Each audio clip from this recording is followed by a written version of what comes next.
Geldi. O Jiguli-lə keçirir, o rəhmətli ata maşınıdır. Mənim qızım maşını deyil, öz maşınımız o. Aa, öz maşınınız oldu.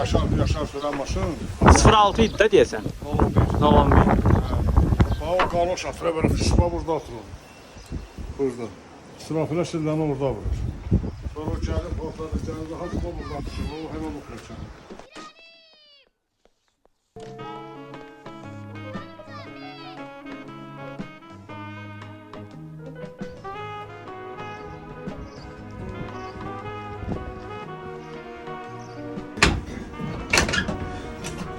Baba buradan deyir ki, gəlin havası salın. Baba buradan deyir onu. Baba buradan.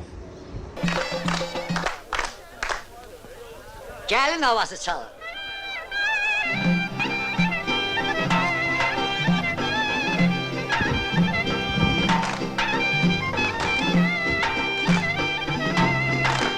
Sentyabr ayında üzüm vaxtı. Raykom gəlir ki, camaat üzümə getmir. Başa düşdün? Hamı filmlə maraqlanır. Film, hardasa 2 ay çəkildi də. Çəkirək fonogramma.